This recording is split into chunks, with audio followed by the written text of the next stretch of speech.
Good morning. তো আমারও একটা চা আর বেকারি বিস্কুট আর মুস্কানের পাপার। আর এই মুস্কানের পাপা তুই মাথা আসাম নাকি গো? আমি দেখো আমার দিকে।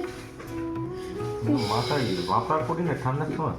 ও মুস্কানের বাবা বেরিয়েছিল মাফলার পরে, মাফলার খুলে পাগল লাগছে। মুস্কানের পাপার তো এখানে গরম গরম ভাত আর এখানে মাছ ঝোল করা হয়ে গেছে।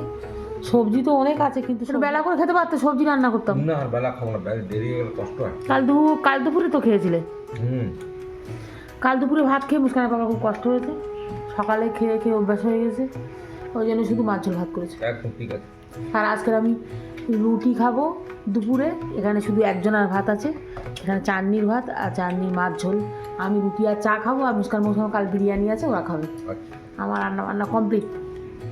এখন আমি ম্যাগি ভেজে বানিয়েছি মশলা দিয়ে, দেখতে দারুণ লাগছে। ম্যাগি দিয়ে আসি, এটা আমি মুস্কানের বাবা ওই বেরিয়ে যাচ্ছে। মৌটা কই? দিয়ে আসছি।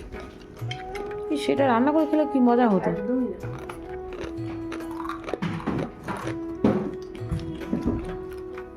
তো এখন আমি বানাচ্ছি হচ্ছে ডালগোনা কফি। খুব খাওয়ার ইচ্ছা হচ্ছিল, আর ফোনে দেখেছিলাম যে এরকম বোতলে ঘষলে নাকি হবে, মানে এরকম করে কি ঝাঁকা দিয়েছিস মারলে। ওতে?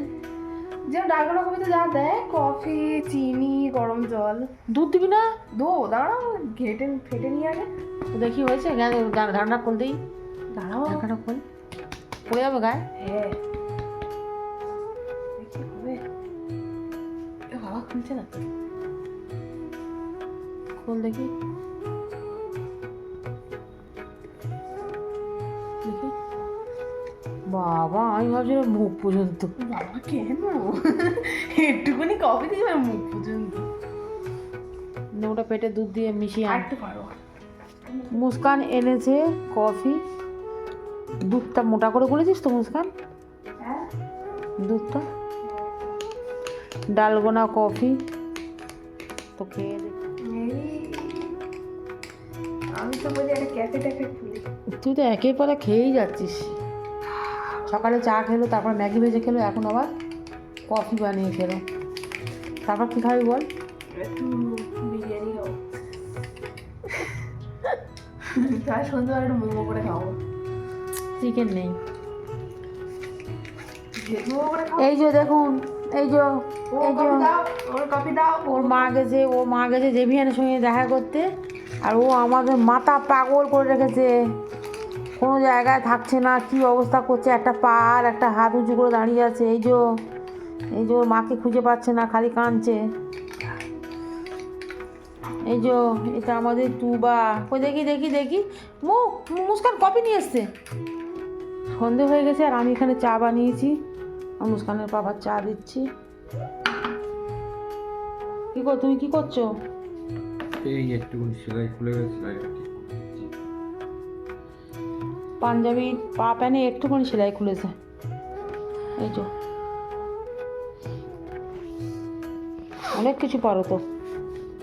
আমি নিয়ে এসেছি মুস্কানের জন্য চা, মৌ আর এই মুস্কান তো কম্বল আজীবন ওর কাছ থেকে যায় না, কম্বলের ওপরে পড়ার টি টেবিল তুলে নিয়েছে, নিয়েই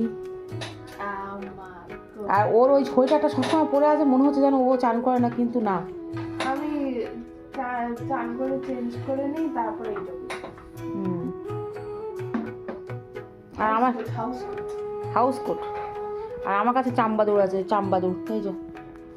এই তো চাম্বাদুর। বাবারে, আর্ধেকে বেশি চা ফেলে দিয়ে ও বইয়ের উপর রাখছিস কেন? আজকে রাতে লুচির সঙ্গে কাবলি ছোলার তরকারি খাওয়া হবে, তো আমি বসিয়ে দিয়েছি অনেকক্ষণ আগে, এখন নামিয়ে নেবো, হয়ে গেছে। এখানে তেল গরম করেছি, লুচি বানাবো।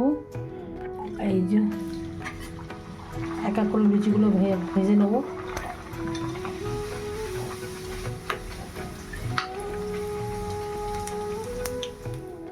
এনেছি তোর জন্যে। এটা কি বল আগে? ছোলা বাটুরে। কাবলি ছোলা। ছোলা বাটুরে মনি, একটুখানি ছোলা তরকারি খেয়ে বল কেমন আছে। আরেকজন বকেই যাচ্ছে। আমি লুচি ছেঁকবো, তারপর তুই দিয়ে যাবো। আগে দিদি চেয়েছে, দিদি খেতে লেগেছে। এর মধ্যে পনির দিলে বেশি ভালো লাগছে। ভালো লাগছে? লুচিগুলো হেভি উঠবে না? সব করে খাবি কিন্তু। অতগুলো না কোথায় 31st দিনে মা চিকেন করবে, আমার মা কাবলি ছোলার তরকারি করছে। কি বলি বাবা, তাহলে? এমনিও ভালো লাগে। কাবলি ছোলার তরকারি, কালকে চিকেন করিনি, বিরিয়ানি করিনি। হ্যাপি নিউ ইয়ার সবাইকে। এখন 12টা 12:30 বেজে গেছে। আর আই হোপ সবার বছরটা খুব ভালোভাবে কাটুক, সবার জীবনটা খুব ভালোভাবে কাটুক। তো সবাই কমেন্টসে নিজের নিউ ইয়ার রেজলিউশন জানাবেন। আর আমি ঘুমাতে যাচ্ছি, কারণ এরকম করে জীবন কাটবে শীতে। ঘুমিয়ে ঘুমিয়ে